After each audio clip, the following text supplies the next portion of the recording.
నెహెమ్యా గ్రంథము 6వ అధ్యాయము 5 నుంచి 6 వచనాలు చదువుకుందాం. నెహెమ్యా గ్రంథం 6వ అధ్యాయం 5 నుంచి 6. అంతటా ఐదవ మారు చదవమ్మా. సన్బల్లట్టు తన పనివాని ద్వారా విప్పియున్న ఒక పత్రికను నా యొద్దకు పంపెను. అందులో వారి పైన రాజుగా ఉండవలెనని నీవు ప్రాకారమును కట్టుచున్నావనియు, ఈ హేతువు చేతనే నీవును యూదులను రాజు మీద తిరుగుబాటు చేయనట్లుగా నీవు ఆలోచన చేయుచున్నావనియు, యూదులకు రాజుగా ఉన్నాడని నిన్ను గూర్చి ప్రకటన చేయుటకు యెరూషలేములో ప్రవక్తలను నీవు నియమించితివనియు మొదలగు మాటలను రాజునకు ఈ సంగతులు తెలియనగుననియు మొదలగు మాటలను అంది నిమిత్తము ఇప్పుడు మనం యోచన చేసేదము రండనియు, ఈ సంగతి అన్యజనుల వదంతి అనియు దానిని గేషేము చెప్పుచున్నాడని అనియు వ్రాయబడెను. ఆ ప్రారంభంలో మనం గమనించినట్లయితే అంతటా 5వ మారు సన్బల్లటు తన పనివాని ద్వారా విప్పియున్న ఒక పత్రికను నా యొద్దకు పంపెను. అందులో వారి పైన రాజుగా ఉండవలెనని నీవు, అనగా నెహెమ్యాను గూర్చి, నువ్వు ప్రాకారము కట్టుచున్నావనియు, ఈ హేతువు చేతనే నీవును యూదులను రాజు మీద తిరుగుబాటు చేయనట్లుగా నీవు ఆలోచించుచున్నావనియు, యూదులకు రాజుగా ఉన్నాడని నిన్ను గూర్చి ప్రకటన చేయుటకు యెరూషలేములో ప్రవక్తలను నీవు నియమించితివనియు మొదలగు మాటలను రాజునకు ఈ సంగతులు తెలియనగుననియు మొదలగు మాటలను అందు నిమిత్తము ఇప్పుడు మనము యోచన చేసేదము రండనియు, ఈ సంగతి అన్యజనుల వదంతి అనియు దానిని గెషేము చెప్పుచున్నాడనియు వ్రాయబడెను. ప్రియమైన దేవుని బిడ్డలారా, ఒక లేఖలో, ఒక పుస్తకములో రాయబడి ఉన్నదట. దానిని గెషేము అనే యొక్క వ్యక్తి దానిని అంగీకరిస్తున్నాడు. ఏమిటి రాయబడ్డాయి? ఏమి రాయబడ్డాయి? నెహెమ్యా ఏమండి, నీవు నియమించితవని ప్రవక్తలను నియమించాడట నెహెమ్యా. లేదంటే రాజు మీద తిరుగుబాటు చేయుచున్నట్లుగా ఆలోచన చేస్తున్నావు. ఇవన్నీ కూడా రకరకాల మాటలన్నీ కూడా ఏదో పుస్తకంలో రాయబడ్డాయట. ఏదో పుస్తకం. ఆ పుస్తకంలో ఉన్న వాటిని ఎవరు అంగీకరిస్తున్నారు? గెషేను కూడా అంగీకరిస్తున్నాడు. ఎవరు రాశారో తెలీదు, ఏమండి, ఎప్పుడు రాశారో తెలీదు. ఒక పుస్తకంలో రాయబడి ఉన్నవి దానిని గెషేను అంగీకరిస్తున్నాడు. ఈరోజు ఈరోజు మనం నేర్చుకోబోయే లేఖన పాఠ్యము ఏమిటి అంటే పొకారు. ఇంగ్లీష్లో గాసిప్ అంటాం, తెలుగులో పొకారు. ప్రియమైన దేవుని బిడ్డలారా, ఏదో పుస్తకంలో రాయబడి ఉన్నదంట, కానీ దానికి మూలం ఏమిటో అనేది ఎవరికి తెలీదు. అందులో ఉన్నవి గెషేను కూడా అంగీకరించేశాడు. ఎవరు మాట్లాడారో తెలీదు, ఏమండి, పుస్తకంలో రాయబడి ఉన్నాయట. అందులో ఉన్న వాటిని ఈ గెషేను అవును అని అంగీకరిస్తున్నాడు. ఈ పుకార్ అనేది చాలా భయంకరమైనది. నోటితో లేదా నాలుకతో చేసే పాపాలలో చాలా పవర్ఫుల్, డెడ్లీ సిన్ ఏదంటే పుకారు. చాలా సందర్భాల్లో ఈ పుకారు ఎలాగ ఉంటుందంటే, నేను మీ గురించి ఏదో విన్నానండి, I heard something about you, నేను మీ గురించి ఏదో విన్నాను. తర్వాత ఎవరో మీ గురించి ఈ విధంగా చెబుతున్నారు. తర్వాత మనం చూస్తుంటే మన ఊర్లో వాళ్ళందరూ కూడా మీ గురించి ఇలా అంటున్నారు, సంఘంలో ఉన్న వాళ్ళు ఇలా అంటున్నారు. గమనించండి, దానికి సోర్స్ ఏమీ లేదు, ఆధారం ఏమీ లేదు. పుకారుకి ఎప్పుడు కూడా ఆధారం అనేది ఉండదు. ప్రియమైన దేవుని బిడ్డలారా, ఎవరో చెప్పారు, ఎవరో అనుకుంటున్నారు, కానీ ఎవరి పేరు అనేది చెప్పరు. మీ గురించి నేను ఇలా విన్నానండి అని అంటాం, కానీ ఎవరు అన్నారో మాత్రం చెప్పం. There is no reliable source. ఒక ఆధారం అనేది, సరైన ఆధారం అనేది లేకుండా మాట్లాడేదే ఈ పుకారు. గమనించినట్లయితే అసలు పుకారు అనగా ఏమిటి అంటే, ఇతరుల గురించి వెనక మాట్లాడడం పుకారు. అసలు పుకారు ఎందుకు చేస్తారంటే ఇతరులను హాని తలపెట్టడానికి, ఇతరులకు నాశనము కలగడానికి పుకారులు సృష్టిస్తూ ఉంటారు, లేనిపోయిన మాటలు మాట్లాడుతూ ఉంటారు. ప్రియమైన దేవుని బిడ్డలారా, ఈ గాసిప్ అనేది చాలా డెడ్లీ సిన్.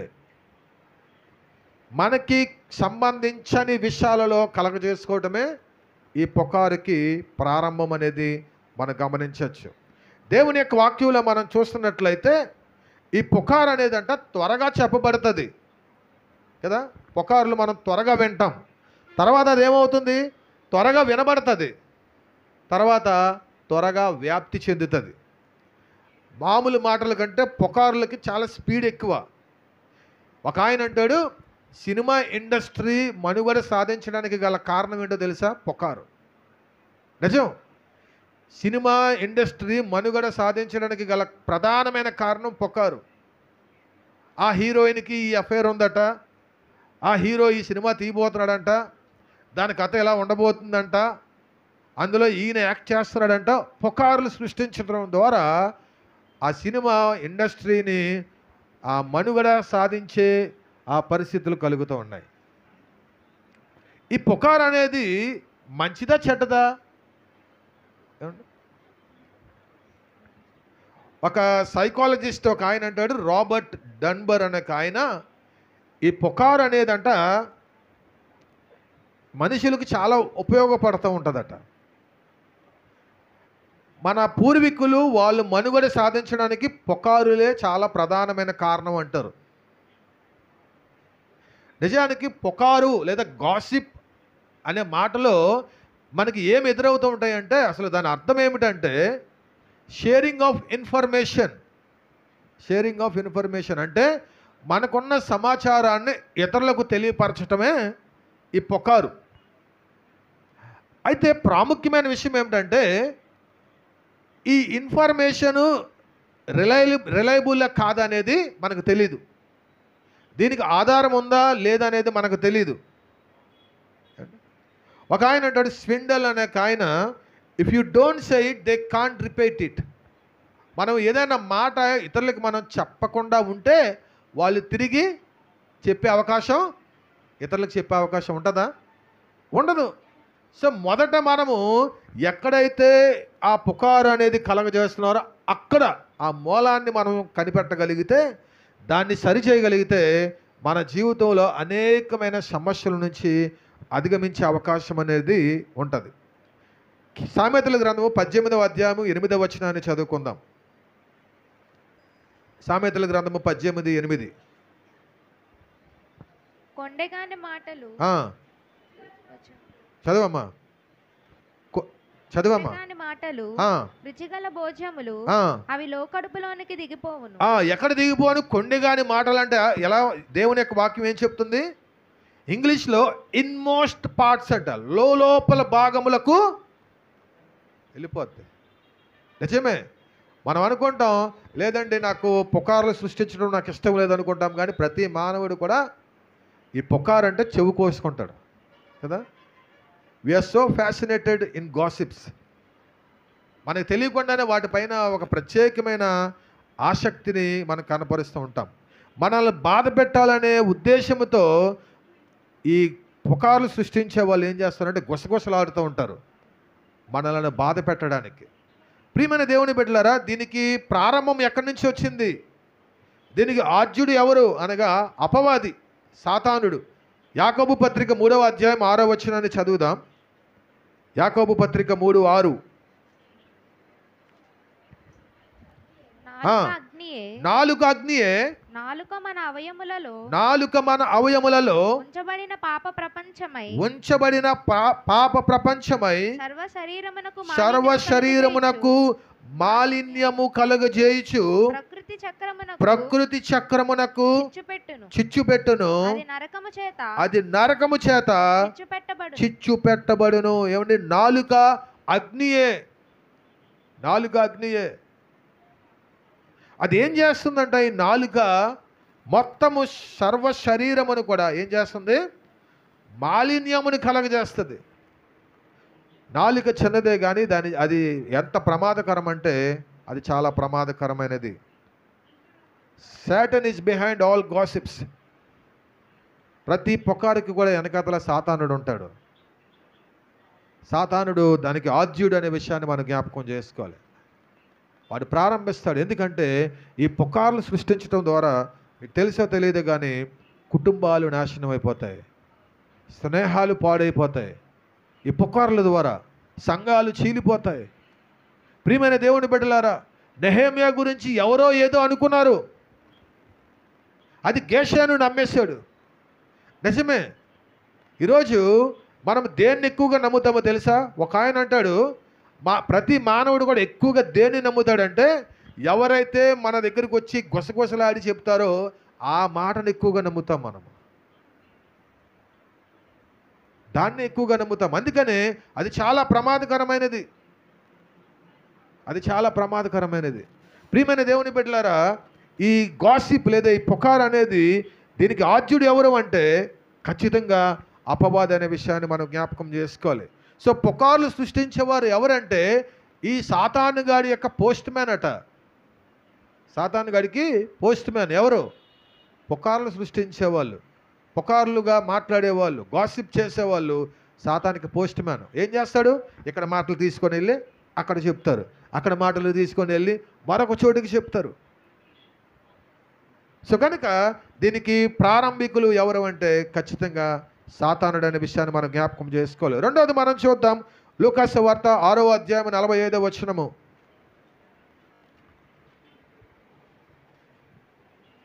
చదువు. సజ్జనుడు తన హృదయమును మంచి ధననిధిలో నుండి సద్విషయములను బయటికి తెచ్చును. దుర్జనుడు చెడ్డ ధననిధిలో నుండి దుర్విషయములను చెడ్డ విషయములను బయటికి తెచ్చును. హృదయము నిండియుండు దానిని బట్టి ఒకని నోరు మాట్లాడును. ఈ పుకార్లుగా మాట్లాడేవాళ్ళు, పుకార్లు సృష్టించేవారు కారణం ఏంటంటే వాళ్ళ హృదయం చెడుతనంతో నిండిపోయింది. వాళ్ళ హృదయం చెడుతనంతో నిండిపోయింది. ప్రియమైన దేవుని బిడ్డలారా, హృదయము మంచిదైతే బయటికి వచ్చేవి కూడా మంచివిగా ఉంటాయి, మంచి మాటలు ఉంటాయి, శుభవచనాలు ఉంటాయి, ఆశీర్వాదపు వచనాలు ఉంటాయి. కానీ హృదయము పాడైపోతే అందులో నుంచి వచ్చే విషయాలు ఏంటో తెలుసా? బ్రదరు మీకు ఈ విషయం తెలుసా అనగానే మన చెవి, ఎంత ఉన్న చెవి ఏమవుతుంది? పెద్ద చెవి అయిపోద్ది. అవునే కాదా? సిస్టరు మీకు ఈ విషయం తెలుసా పాస్టర్ గారి గురించి? ఎంత చెవి అవ్వాల్సింది ఇంకా పెద్ద చెవి అయిపోద్ది. పాస్టర్ గారి గురించి ఏదో పుకారు ఉందట.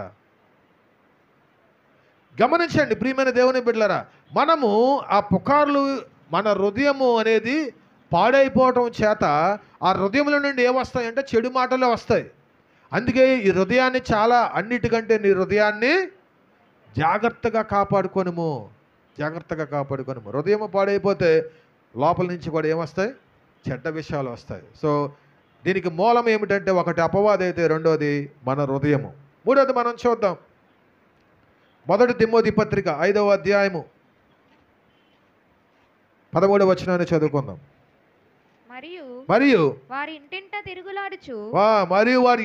తిరుగులాడుచు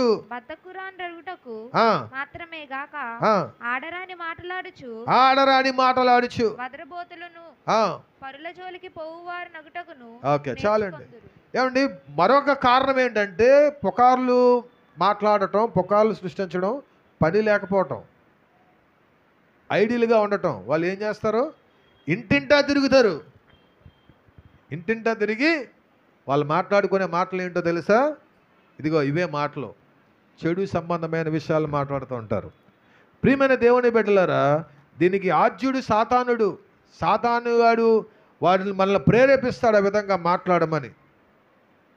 పని లేకుండా ఉండటం కూడా చాలా ప్రమాదకరం. ఏదో ఒక వ్యాపకాన్ని మనం కలిగి ఉండాలి, ఏదో ఒక పని మనం చేస్తూ ఉండాలి. లేకపోతే మనము ఈ పుకార్లు సృష్టించే వారముగా ఉంటాం. నాలుగోది మనం చూద్దాం, కీర్తనల గ్రంథము 109వ కీర్తన 3వ చరణాన్ని మనం చదువుదాం. 109 3వ వచనం.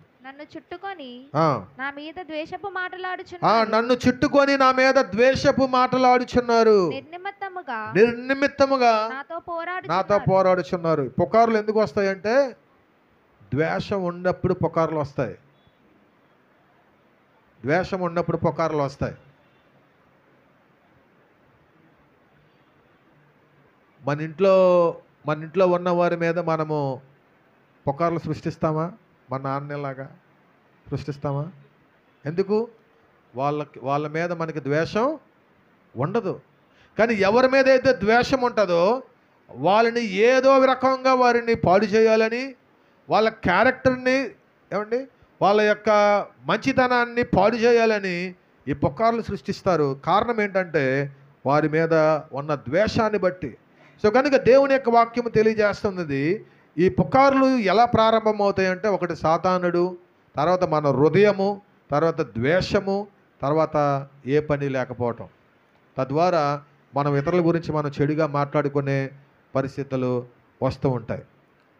నిజానికి ఈ పుకార్లుగా మాట్లాడటం అనేది, ఈ గాసిప్ అనేది దేవుని బిడ్డలకు తగదు, విశ్వాసికి తగదు. రోమిలికి రాసిన పత్రిక 1వ అధ్యాయం 29-30 వచనాలు మనం చూద్దాం.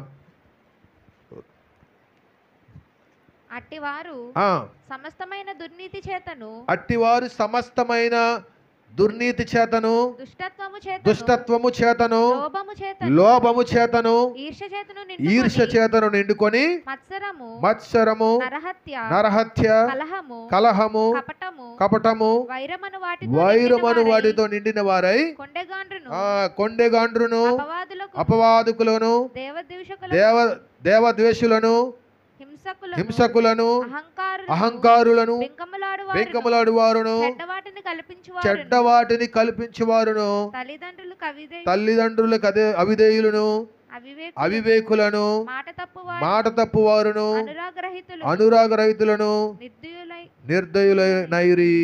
దేవుని యొక్క వాక్యం తెలియజేస్తుంది, దేవుని బిడ్డలు అయిన వారు ఈ చాడీలు చెప్పటం, వెనకాతల పుకార్లుగా మాట్లాడటం అనేది దేవుని బిడ్డలకు, ముఖ్యంగా విశ్వాసులకు ఎంత మాత్రం కూడా తగదనే విషయాన్ని మనం జ్ఞాపకం చేసుకోవాలి.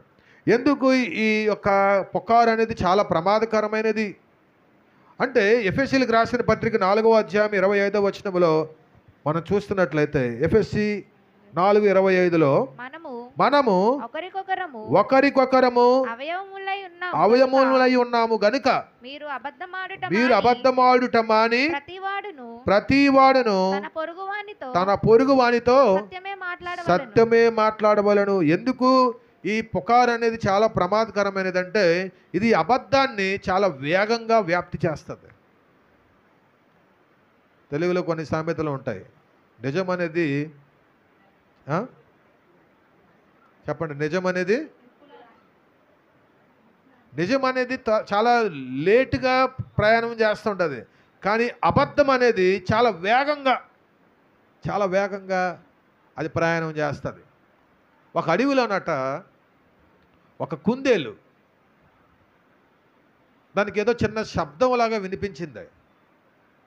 చిన్న శబ్దంలా వినిపించి, అమ్మ భూమి బద్దలైపోతుంది అనుకొని అడవిలో పరిగెడుతుందట. అటు ఇటు పరిగెడుతూ ఉంటే మిగతా కుందేళ్ళు అడిగాయట, ఏం అలా పరిగెడుతున్నామంటే, ఇదిగో భూకంపం వస్తుంది, భూమి రెండుగా చీలిపోబోతుంది, మనందరం కూడా పరిగెత్తాలి, మనమందరం పారిపోవాలనుకున్నప్పుడు ఇలా ఈ కుందేళ్ళన్నీ కూడా కలిసి పరిగెడుతూ ఉంటే ఈ మిగిలిన జంతువులన్నీ కూడా అడుగుతున్నాయట, ఎందుకు అలా పరిగెడుతున్నారు, ఏమైంది, అడవిలోనికి ఎవరైనా వచ్చారా ఏంటి అనేది. అంటే లేదు, ఇదిగో అడవి బద్దలైపోతుంది, మనందరం కూడా చచ్చిపోబోతున్నాము, మనం అర్జెంటుగా పారిపోవాలి. అలాగన్ని జంతువులకి పాకిపోయాయట. ఈలోపు అడవికి మృగరాజు అయిన సింహం పైనుంచి చూస్తూ ఉందన్నది. ఏంటి అడవిలో నాకు తెలియకుండా ఎంత అలజడి, ఏంటి కారణం ఏంటని ఒక్కొక్క జంతువుని అడుగుతూ ఉంటే ఈ జంతువులన్నీ కూడా, లేదు నాకు నక్క చెప్పింది అంటే, లేదు నక్కేమో నాకు ఎలుగుబంటి చెప్పింది, ఎలుగుబంటి ఏమో నాకు ఏనుగు చెప్పింది. ఇలాగ ఆరా తీస్తూ చివరికి ఎవరు చెప్పారంటే, ఇదిగో కుందేలు చెప్పింది అని బయటపడిందట. కుందేలు అడిగిందంట సింహం, ఎందుకు ఏమైందని ఎందుకు ఆ మాట అందరికీ చెప్పామంటే, ఇదిగో నాకు ఒక శబ్దం వినబడింది, భూమి బద్దలైపోతున్న శబ్దం. అందుకని నేను పరిగెత్తాను. నేను మిగతా కుందేలకు కూడా నేను చెప్పాను ఇలా భూమి బద్దలైపోతుందని. సో ఏంటి అని ఎంక్వైరీ చేస్తే ఆ పైనుంచి కొబ్బరికాయ ఆ రాయి మీద పడటంతో ఆ సౌండ్కి ఆ భూమి బద్దలైపోతుంది అనే ఒక పుకారును తీసుకో. అబద్ధం అనేది, ఫాల్స్ న్యూస్ అనేది చాలా వేగంగా వ్యాప్తి చెందుతుంది. ప్రియమైన దేవుని బిడ్డలారా, దేవుని యొక్క వాక్యంలో మనం చూస్తూ ఉన్నాం. ఈ గాసిప్ అనేది ఫాల్స్ న్యూస్ని చాలా వేగంగా వ్యాప్తి చేస్తుంటుంది. దేవుని యొక్క వాక్యములో మనం చూస్తూ ఉన్నాం. ఈ ఎఫ్ఎస్సి 4:25 మనం చదువుకున్నాం. దేవుని యొక్క వాక్యంలో మనం చూస్తున్నట్లయితే 25లో ప్రతివాడును తన పొరుగు వానితో ఏం చెప్పాలి? సత్యమే మాట్లాడాలి.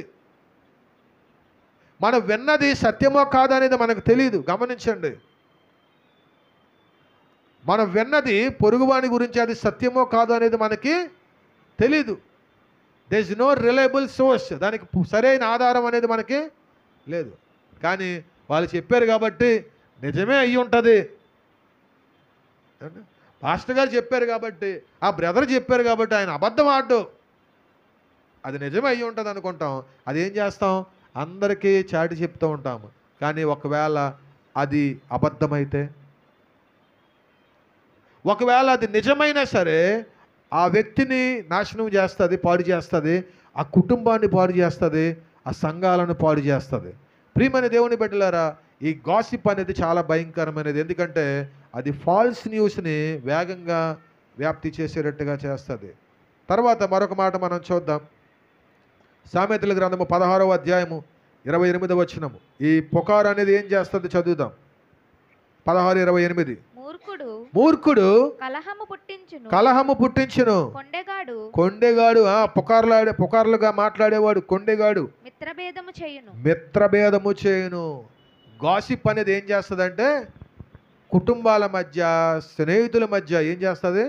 సపరేషన్ తీసుకొస్తుంది, వైరం తీసుకొని వస్తుంది. ఎందుకంటే మనకు తెలియని విషయాలు మాట్లాడటం ద్వారా అనేక మంది బాధపడతారు. మీకు తెలుసా, మనం అనుకుంటాం మనం మాట్లాడే మాట, వెనకాతలు మాట్లాడే మాట అనేక మందిని బాధ పెడుతుంది, కుటుంబాలను చీల్చేస్తుంది, సంఘాలను చీల్చేస్తుంది. దేవుని బిడ్డలమైన మనకి ఇది తగదు. ఎందుకంటే ఈ గాసిప్ అనేది వేరుపాటు వాదమును తీసుకొస్తుంది, విడిపోయేటట్టుగా చేస్తుంది. మరొక మాట మనం చూద్దాం. సామెతల గ్రంథము 11వ అధ్యాయము 13వ వచనాన్ని చదువుతున్నట్లయితే, కొండిగాడై తిరుగులాడువాడు పరుల గుట్టు బయట పెట్టును. ఏమండి, గాసిప్ చేసేవాడు ఏం చేస్తాడో తెలుసా? పరుల గుట్టు ఏం చేస్తాడు? బయట పెట్టేస్తాడు. అంటే వాడికి అసలు నమ్మకం అనేది వాడికి ఉండదు, వాడిని ఎవరు కూడా నమ్మలేరు. ఈ పుకార్లు సృష్టించే వాళ్ళు, కలిగించే వాళ్ళు పరుల గుట్టును బయట పెడతారు. గమనించండి, మనం ఎప్పుడైతే ఒక మాట ఇతరుల దగ్గర విన్నామో, వాళ్ళ రహస్యం విన్నామో, అది ఎప్పుడైతే ఇతరులకు మనం తెలియజేస్తామో వాళ్ళు మరొకరికి తెలియజేస్తారు, వాళ్ళు మరొకరికి తెలియజేస్తారు, వాళ్ళు మరొకరికి తెలియజేస్తారు. అప్పుడేమవుతుందో తెలుసా? ఒకరి యొక్క రహస్యం అనేది పబ్లిక్ అయిపోతుంది. ఒకరి రహస్యం అనేది పబ్లిక్ అయిపోతుంది. పుకార్ అనేది మనం అనుకుంటాం చాలా చిన్నది అనుకుంటాం, కానీ అది చాలా భయంకరమైనది, అనేక మందిని నాశనము చేసేదిగా మనం గుర్తించాలి. మరి ఈ పుకారుని మనం ఎలా అధిగమించాలి అనేది కొన్ని విషయాలు మనం చూద్దాం. సామెతల గ్రంథము 17వ అధ్యాయము 9వ వచనాన్ని చూద్దాం. సామెతలు 17:9. ప్రేమను వృద్ధి చేయగోరువాడు తప్పిదములు దాచిపెట్టును, జరిగిన సంగతి మాటి మాటికి ఎత్తువాడు మిత్రభేదము చేయును. ప్రేమను వృద్ధి చేయగోరువాడు తప్పిదములు దాచిపెడతాడు. ఓవర్లుక్ ఎన్ అఫెన్స్. ఎవరైనా తప్పు చేస్తే మనము ఆ నేరాన్ని మనము గుచ్చి మనం చూడటం కాదు, ఆ తప్పుని మనము పట్టించుకోవడం కాదు. ఒక రకమైన మనస్తత్వం మనలో ఉండాలి. ఏంటంటే ఓవర్లుక్ చేయాలి. వాళ్ళు తప్పు చేశారు కాబట్టి ఆ తప్పుని హైలైట్ చేయడం కాదు, కానీ దాన్ని మనము పట్టించుకోకుండా ఉండాలి. దేవుని యొక్క వాక్యము తెలియజేస్తుంది. ఈ చదువుకున్న లేఖన భాగంలో 17:9 మనం చూస్తూ ఉన్నాం. ఏమని? ప్రేమను వృద్ధి చేయగోరు వాడు ఏం చేస్తాడట? తప్పిదములు దాచిపెడతాడు. అలా దాయటం అనేది it is an act of love and friendship. ప్రేమను వృద్ధి చేసేవారు ఇతరుల యొక్క పాపాలను దాచిపెడతారు, వారి తప్పులను దాచిపెడతారు. దేవుని యొక్క వాక్యంలో మనం చూస్తున్నాం, ఏ ఒక్కరు కూడా నీతిమంతులు కాదు, అందరూ కూడా పాపం చేశారు. అందరిలో కొన్ని బలహీనతలు ఉంటాయి, అందరిలో కొన్ని తప్పిదములు ఉంటాయి. అయితే వాటిని 10 మందికి చెప్పడం ద్వారా అది వారికి హాని తలపెడుతుందనే విషయాన్ని మనం జ్ఞాపకం చేసుకోవాలి. దేవుని యొక్క వాక్యం తెలియజేస్తుంది, ఒకడు ప్రేమను వృద్ధి చేయగోరువాడు ఏం చేస్తాడు? తప్పిదములు దాస్తాడు. ఇతరులకు చెప్పడం కాదు. బ్రదర్, ఆ బ్రదర్ గురించి మీకు తెలుసా? ఆ సిస్టర్ గురించి మీకు తెలుసా? ఒకసారి కొత్తగా ఒక ఆయన దేవుని మందిరానికి వస్తూ ఉన్నాడట. దేవుని మందిరానికి వస్తూ ఉంటే ఒక స్త్రీ, ఆ స్త్రీ ఏమో అందరికీ ఒక పుకారు అనేది సృష్టించింది. ఏంటంటే ఆ బ్రదరు డ్రింకర్ అండి, ఆల్కహాల్ ఎక్కువగా తాగుతాడు. ఒకసారి నేను ఆయన వాహనం మందు షాపు బయట పెడతా ఉంటే నేను చూశాను అని మొత్తం సంఘం అంతా కూడా వ్యాప్తి చేసిందట, ఆయన తాగుబోతాడని. ఎవరైతే ఆ వ్యక్తి ఉన్నాడో ఆయన చాలా బాధపడ్డాడట. బాధపడి ఆయన చేసేది ఏమీ లేక ఆ రోజు నుంచి ఆయన వాహనం ఆమె ఇంటి దగ్గర పెట్టి వెళ్ళిపోయేవాడట. గమనించండి, ఒక పుకారు అనేది ఎంతగానో ఇతరులను బాధ పెడుతుంది. మనం చూసేది ఏమిటో మనకు తెలీదు. వాహనం బయట పెడితే ఇప్పుడు ఆయన వాహనం అక్కడ పెట్టి వెళ్ళిపోయాడు అంటే దాని అర్థం ఏంటి? మరి అదొక పుకారు అవుతుంది కదా. మనం అందరం అదే పరిస్థితిలో ఉన్నామనే విషయాన్ని మనం జ్ఞాపకం చేసుకోవాలి. ఎప్పుడైతే సరే ఒకవేళ నిజంగానే ఆయన లోపలికి వెళ్ళాడు అనుకోండి, మనం దాయగలిగితే, ఆ విషయానికి నేను వస్తాను, అసలు విషయానికి, దాన్ని దాయగలిగితే ప్రేమను వృద్ధి చేయగోరు వాడు దాస్తాడట. లేకపోతే బయట చెప్పేసి అందరికీ కూడా పబ్లిక్ చేసి ఎంతగానో వారి యొక్క క్యారెక్టర్ని డిఫేమ్ చేయడానికి ప్రయత్నం చేస్తుంటారు. సో ఒక మెచ్యూర్డ్ క్రిస్టియన్కి ఉండాల్సిన గుణం ఏంటంటే, ఒకడు తప్పిదము చేస్తే దాన్ని దాయాలి, దాచిపెట్టాలి. 10 మందికి చెప్పుకుంటే అంటే అది వారిని ఇంకా కృంగదీస్తుంది, వారిని ఇంకా బాధ పెడుతుంది. వాడు తప్పు చేయొచ్చు, అయితే ఆ తప్పును మనం ఎలా డీల్ చేయాలో మనకు తెలియకుండా ఎవరికి పడితే వాళ్ళకి చెప్తే అది సరైనది. ఒకవేళ లేదు నిజంగా ఆ వ్యక్తి పట్ల మనకి కన్సర్న్ ఉన్నట్లయితే అప్పుడు మనం ఏం చేయాలి? ఆ వ్యక్తి దగ్గరికి వెళ్ళి, బ్రదరు మీరు ఈ పని చేయకూడదు, మీరు ఎలా ఉండకూడదు, మీ గురించి నేను ఎలా విన్నాను, ఇది మీరు కాదని నాకు తెలుసు, అందుకే మీతో మాట్లాడదామని వచ్చాను. సో ఒకరి నేరాలు మనం పట్టించుకోకూడదు. ఎందుకంటే ఒకరి నేరాన్ని మనం పట్టించుకుంటే మన నేరాలు కూడా పట్టించుకునేవారు అనేక మంది ఉన్నారు. సో ఓవర్లుక్ ఎన్ అఫెన్స్, ఒకరి నేరాన్ని మనము పట్టించుకోకుండా ఉండాలి. దాన్నే మనం పట్టించుకొని దాన్నే మనము ఇంకా లాగుదాం, ఇంకా తెలుసుకుందాం అనుకునే ప్రయత్నంలో ఇంకా అనేక మందికి ఆ పుకారును మనం అందించేవారముగా ఉంటాం. సంఘము కూడా ఒక కుటుంబం లాంటిది. ఒకవేళ సంఘములో ఎవరి గురించి అయినా ఒక మాట మీరు వింటే దాన్ని హైడ్ చేయాలి, దాన్ని మనం దాచాలి. ఎందుకంటే సంఘము కూడా ఒక కుటుంబం, అనేక మంది గురించి రకరకాలుగా మనం వింటూ ఉంటాం. సో కనుక ఎవరైతే మనల్ని బాధ పెట్టారో వాళ్ళ దగ్గరికి మనం వెళ్ళి మాట్లాడాలి. అది మనం చేయాల్సింది. మీరు నన్ను బాధ పెట్టారు, ఎందుకు ఇలా చేశారు, ఎందుకు, లేదంటే ఎందుకు ఇలా మాట్లాడారు అని వారి దగ్గరికి మనం వెళ్ళి మాట్లాడాలి. అంతేగాని వారు నన్ను అన్నారు కదా అని చెప్పి మనం ఇతరులకి అనేక మందికి చెప్పుకొని వెళ్ళిపోతూ ఉంటే ఈరోజు వారి యొక్క భవిష్యత్తు నాశనం అయిపోతుందనే విషయాన్ని మనం జ్ఞాపకం చేయాలి. రెండోది మనం చూద్దాం ఏ విధంగా ఈ పుకారులను అధిగమించవచ్చు అంటే, డోంట్ లిజన్ టు గాసిప్స్. పుకారులను మనం ఎప్పుడు కూడా వినకూడదు. పుకార్లు ఎప్పుడైనా వినడం మొదలుపెట్టామా అయిపోయినట్టే మన పరిస్థితి. సామెతల గ్రంథం 20వ అధ్యాయము 19వ వచనాన్ని చదువుతున్నాను చూడండి. కొండగాడై తిరుగులాడువాడు పరులు గుట్టు బయట పెట్టును, కావున వదరబోతుల జోలికి పోకము. కొండగాడై తిరుగులాడు వాడు ఏం చేస్తాడంట? పరులు గుట్టు బయట పెడతాడు. సో వాడి పనే అది.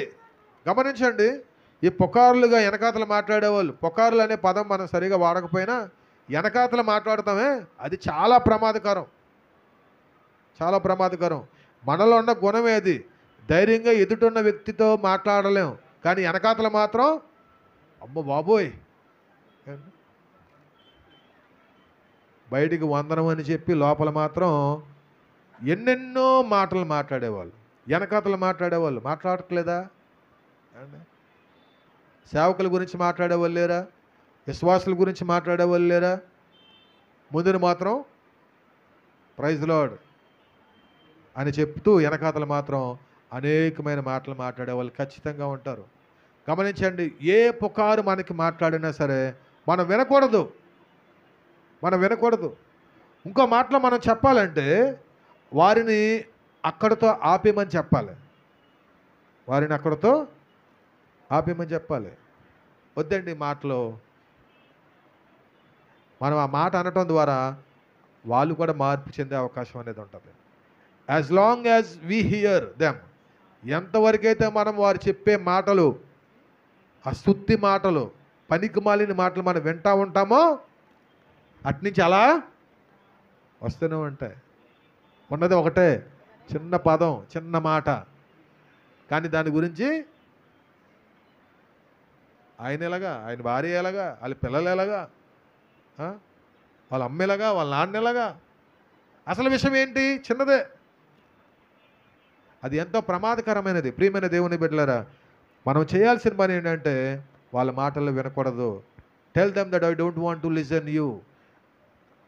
నేను ఇన్ని మాటలు వినడానికి నాకు ఇష్టం లేదని డైరెక్ట్గా చెప్పండి. వాళ్ళు బాధపడితే బాధపడినవ్వండి, కానీ ఖచ్చితంగా అటువంటి మాటలకు మనం దూరంగా ఉండాలి.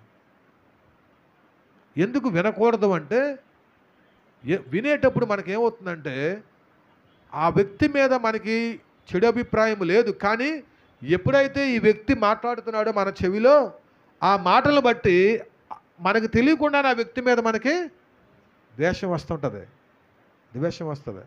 నిజానికి ఆ వ్యక్తికి మనకి వైరం లేదు, ఆయన ఎలాంటోడా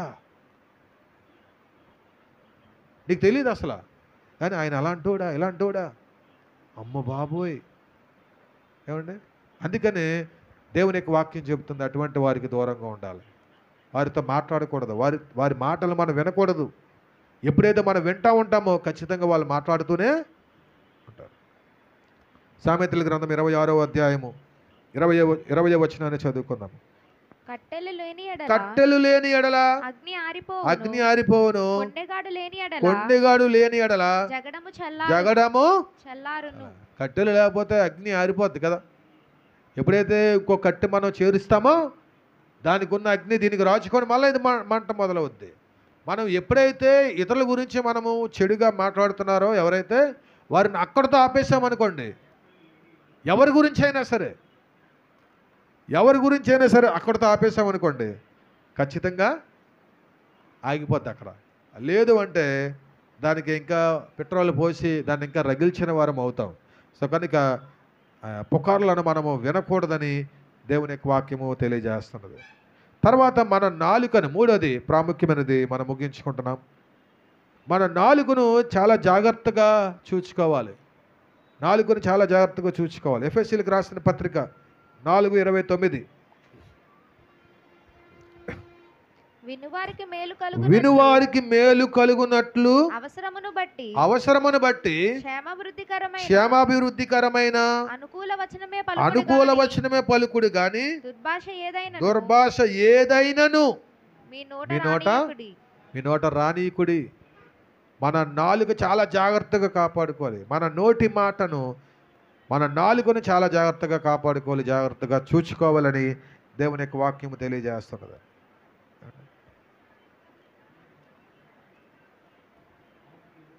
మూడో వ్యక్తి లేనప్పుడు ఆ వ్యక్తి గురించి మనము మాట్లాడకుండా ఉండటం అనేది చాలా మేలు, చాలా మంచిది. కానీ మానవులం కదా, మనకి సరదా ఎక్కువ. ఆ లేని వ్యక్తి గురించి ఎక్కువగా మాట్లాడుకుంటూ ఉంటాం. ఎంత వద్దనుకున్నా సరే వినేటప్పుడు వాటి పట్ల ఆసక్తిగా ఉంటాం, చెప్పేటప్పుడు కూడా ఆసక్తిగా ఉంటాం. గమనించండి, దేవుని యొక్క వాక్యంలో దేవుడు మాట్లాడుతున్నాడు, మన నాలుకను జాగ్రత్తగా కాపాడుకోవాలి. ఏం మాట్లాడాలి అంటే వినేవారికి క్షేమాభివృద్ధికరమైన మాటలే మాట్లాడాలి, వాళ్ళకి మేలు కలగాలి, అంతేగాని వాళ్ళకి హాని తలపెట్టే విషయాలు మాట్లాడకూడదు. వారిని కించపరిచే విషయాలు మనం మాట్లాడకూడదు, వారిని అగౌరవపరిచే విషయాలు మనం మాట్లాడకూడదు. నిన్నటి దినాన వాక్యంలో మనం చూసుకున్నాం, ప్రతి ఒక్కరూ కూడా మనము ఒకరినొకరు యోగ్యునిగా ఎంచుకోవాలట. ఘనత అనేది, హానర్ అనేది ఒకరికొకరు ఇచ్చుకోవాలి, అంతేగాని వెనకాతల మాట్లాడటం. దేవుని యొక్క వాక్యము తెలియజేస్తుంది, ఇతరులకు మేలుకరమైన విషయాలు, క్షేమాభివృద్ధికరమైన విషయాలే మన నోటంట రావాలి, కానీ ఎప్పుడు కూడా చెడు విషయాలు మన నోటంట రాకూడదు. పాస్టర్ గారు ఇప్పుడు కూడా మా నాన్నగారు చెప్తూ ఉండేవారు, ఏమిటంటే మూడో వ్యక్తి లేనప్పుడు, మన మధ్య ఇంకో ఆ వ్యక్తి లేనప్పుడు ఆ వ్యక్తి గురించి మాట్లాడకూడదు. మూడో వ్యక్తి లేనప్పుడు వారి గురించి మనం మాట్లాడకూడదు. అలా మాట్లాడితే వాళ్ళు ధైర్యవంతులు కాదు, వాళ్ళు పిరికి పందలు. ఎందుకో తెలుసా, మాట్లాడే ధైర్యము, ఎదురుగుండా వెళ్ళి మాట్లాడే ధైర్యం వాళ్ళకు ఉండదు, కానీ వెనకాతలు ఏం చేస్తారు, ఎన్నెన్నో విషయాలు మాట్లాడుతూ ఉంటారు. గమనించండి, మీరు ఈ ప్రిన్సిపల్ మీరు ఫాలో అవ్వండి, ఖచ్చితంగా మీ జీవితాల గొప్ప ఆశీర్వాదాన్ని చూస్తారు. మన మధ్య లేని వ్యక్తి గురించి మనం మాట్లాడకూడదు అని ఒక నిర్ణయానికి రండి. ఖచ్చితంగా దేవుని యొక్క దేవులు మనం పొందుకుంటాం. ఎందుకంటే అది దేవుని యొక్క గుణము కాదు, అది దేవుని బిడ్డల యొక్క ఉండాల్సిన గుణము కాదు. ఇతరులకు మనము మంచి విషయాలు మనం చెప్పలేకపోతే మనం నోరు మూసుకొని ఉండడం చాలా మంచిది. అంటే ఇంగ్లీష్లో ఈ మాట రాయబడి ఉన్నది ఏంటంటే, if you can't say anything nice, don't say anything at all. ఒకవేళ నువ్వు మంచిది ఏదైనా నువ్వు మాట్లాడాలని నీకు అనిపించకపోతే నువ్వేమి మాట్లాడొద్దు. ఇతరుల గురించి మంచి మాట్లాడాలి, అంతేగాని చెడు మాట్లాడుకుంటా ఉంటే, గమనించండి, మనం ఏ విధంగా మాట్లాడుతున్నామో మన గురించి చెడు ఇంకొకరు, దానికి కారణం మనమే. ఈరోజు మనం అనుకుంటున్నాం, అరే మంచి వార్త దొరికింది నాకు పుకారు కలిగించడానికి అని అనుకుంటున్నాం, కానీ రేపు పొద్దున నీ గురించి కూడా అలాగే ప్రపంచం కోడేకి వస్తూ ఉంటుంది. సో కనుక ప్రియమైన దేవుని బిడ్డలారా, ఒకటి మనం జ్ఞాపకం చేసుకోవాలి, మన నాలుక చాలా జాగ్రత్తగా కాపాడుకోవాలి. దీనివల్ల ఉపయోగం లేదంటే ఎవరితో కూడా మాట్లాడకూడదు. మనం మాట్లాడేటప్పుడు కొన్ని ప్రశ్నలు మనం వేసుకోవాలి. అదేంటంటే, ఇది నిజమా, ఈ మాట నిజమా, ఒకవేళ ఈ మాట నేను వాళ్ళకి చెప్పటం ద్వారా అది వాళ్ళకి ఏమన్నా ప్రయోజనకరంగా ఉంటుందా, ఇది అవసరమా ఈ మాటలు మాట్లాడటం, లేదంటే ఇది ఎవరినైనా బలపరుస్తుందా, ఇది ఎవరినైనా మారుస్తుందా, ఈ మాటల్లో దయ కలిగిన మాటలు ఏమైనా ఉన్నాయా లేదా, ఇలాగ మనల్ని మనం ప్రశ్నించుకోగలిగితే ఖచ్చితంగా మనకు అర్థమవుతుంది, కాదు ఎక్కడో నేను పొరపాటు మాట్లాడుతున్నానని మనకు అర్థమవుతుంది. కనుక ప్రియమైన దేవుని బిడ్డలారా, నిజమే మానవుడికి ఉన్న గుణం ఏంటంటే వెనకాతలు మాట్లాడుకోవడం, గాసిప్, పుకార్లు మాట్లాడటం. కానీ అది ఎంతో ప్రమాదకరమైనదనే విషయాన్ని జ్ఞాపకం చేసుకోవాలి. అది మనకి ప్రమాదకరమే, ఎవరి గురించి అయితే మాట్లాడుతున్నామో వాళ్ళకి కూడా ప్రమాదకరమే. సో ఎప్పుడు కూడా దేవుని యొక్క వాక్యము తెలియజేస్తున్నది, ఎప్పుడు కూడా ఇతరుల గురించి మనం చెడుగా మాట్లాడకూడదు, చెడు వార్తను వ్యాప్తి చేయకూడదు. అది దేవుని యొక్క బిడ్డల యొక్క లక్షణము కాదు. ఒక ఆయన అంటాడు, never pass anything on any one. ఎవరి గురించి నువ్వేది మాట్లాడొద్దు, ఎందుకంటే అది వారిని బాధపరుస్తుంది, అది వారిని బాధపరుస్తుంది. అది మీ సంతోషం కొరకు మీరు మాట్లాడుతూ ఉండొచ్చు, మీ ఆనందం కోసం మాట్లాడుతూ ఉండొచ్చు, కానీ అది ఏం చేస్తుందంటే అది వారిని చాలా బాధ పెడుతుంది, చాలా బాధ పెడుతుంది. అందుకే మనము మాట్లాడేటప్పుడు వాళ్ళకి మేలుకరమైన విషయాలు మాట్లాడాలి. ఇది ఉపయోగకరమా కాదా, ఇది మంచిదా కాదా, దీని వలన వాళ్ళకి ప్రయోజనం ఉందా లేదా, దీని వలన ఎవరికి లాభం ఎవరికి నష్టం, ఏమి తెలుసుకోకుండా ఏదో విన్నాం అందరికీ చెప్పేయాలి కదా. ఈ యొక్క లక్షణాలు, ఈ గుణాలు మనలో ఉండకూడదు. నెహెమ్యా జీవితంలో మనం చూస్తున్నట్లయితే ఎవరో ఏదో అనుకున్నారంట, అది గేషాను నమ్మేశాడు నెహెమ్యా గురించి. ఆ నెహెమ్యా తర్వాత మాట్లాడతాడు. ఆ మాట చూడండి, నెహెమ్యా 6వ అధ్యాయంకి రండి. మళ్ళా నెహెమ్యా 6వ అధ్యాయము 7వ వచనం నుండి చదవండి.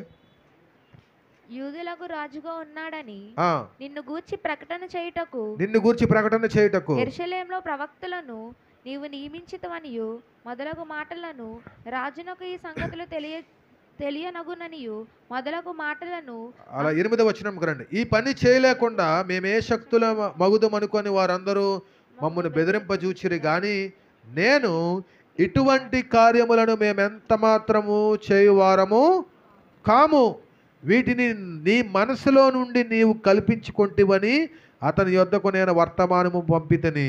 దేవా, ఇప్పుడు నా చేతులను బలపరచుము. నెహెమ్యా అంటున్నాడు, ఏంటో తెలుసా, ఇటువంటి కార్యాలు మేము ఎప్పుడు కూడా చెయ్యు. మీరు విన్నారే, మీరు మాట్లాడుతున్నారే, ఇటువంటి మాటలు, ఇటువంటి కార్యాలు మేము ఎప్పుడు చెయ్యము.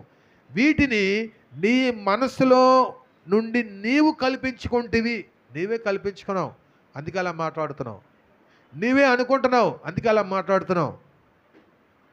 ఏమండి, నెహెమ్యా అంటున్నట్లుగా గమనించండి, చదువుకున్న లేఖన భాగంలో, నీ మనసులో నీవు కల్పించుకుంటేవి అతని యొద్దకు నేను వర్తమానము పంపితని. నేను తిరిగి పంపాను. నువ్వేమో నా మీద పుకారు పెట్టి పంపించావు, నేను తిరిగి ఏం పంపించాను? లేదు, మేము అలాంటి వాళ్ళం కాదు, నేను అలాంటి వాడిని కాదని తిరిగి పంపించాను. ఎంతో వాళ్ళ క్యారెక్టర్ని డిఫేమ్ చేస్తుంది, వారిని ఎంతగానో బాధ పెడుతుంది. సో కనుక ప్రియమైన దేవుని బిడ్డలారా, ఈ పుకారు అనేది కంటేజియస్, ఒకరి నుంచి ఒకరికి వేగంగా వ్యాప్తి చెందుతూ ఉంటుంది. అందుకే మనం దాన్ని ప్రారంభంలోనే అరికట్టగలిగితే, ఎవరైతే చెప్తున్నారో పుకారుని, ఖచ్చితంగా దాన్ని అక్కడ ఆపకపోతే అనేక మందికి అది ఎంతగానో హాని తలపెట్టేది, బాధ పెట్టేదిగా మనం గమనించాలి. సో కనుక దేవుని బిడ్డలమైన మనమందరం కూడా ఇటువంటి పుకార్లు కూడా మనం మాట్లాడకూడదు. మనిషిని ముందు ఒకలాగా మాట్లాడుతూ వెనకాతలు ఒక రకమైన మాటలు మాట్లాడకూడదు. కొండేలు చెప్పకూడదు, వాళ్ళ గురించి ఇలా, వీళ్ళ గురించి ఇలా మాట్లాడకూడదు. అది దేవుని బిడ్డల యొక్క లక్షణము కాదు. ఒకవేళ ఎవరి గురించి అయినా సరే మనకి చెడు విషయము మనకి వినబడిందంటే ఖచ్చితంగా వాళ్ళ దగ్గరికి మనం వెళ్ళి మాట్లాడాలి. ఇలాగ మీ గురించి అనుకుంటున్నారండి, దాన్ని మరలా మనం వ్యాప్తి చేయకూడదు. ఒక ఆయన అంటాడు, నేను ఒక ఆర్టికల్ చదువుతూ ఉంటే ఎవరైతే కొండేలు చెప్తున్నారో వాళ్ళు పట్టుకొని ఈడ్చుకొని ఆ వ్యక్తి దగ్గర తీసుకెళ్ళిపోవాలట. మరి భవిష్యత్తులో జీవితంలో ఎప్పుడు కూడా ఇంకొకరి గురించి చెడుగా చెప్పడం, అది ధైర్యం లేదు. ఒకటి జ్ఞాపకం చేసుకోవాలి, దేవుని బిడ్డలమైన మనందరికీ ధైర్యం ఉండాలి. ఎవరైనా తప్పు చేస్తున్నారు అంటే నేరుగా వెళ్ళి, బ్రదర్, సిస్టర్, మీరు ఈ తప్పు చేస్తున్నారని మనం వెళ్ళి చెప్పగలగాలి. అంతేగాని వెనకాతలు మాట్లాడుకుంటే ఎన్నెన్నో మాట్లాడుకుంటూ ఉంటాం, తద్వారా మనందరికీ అది మేలు కాదు, అది నష్టం తీసుకొని వస్తుంది. సో దేవుని బిడ్డలమైన మనందరం కూడా ఖచ్చితంగా మన నాలుగుని చాలా జాగ్రత్తగా కాపాడుకోవాలి. మన నోటంట ఏదైనా మంచి మాట రావాలి, కానీ చెడు మాట ఏది కూడా రాకూడదు. దేవుడు తన పరిశుద్ధ మాటలను దీవించి ఆశీర్వదించును గాక. ఆమేన్.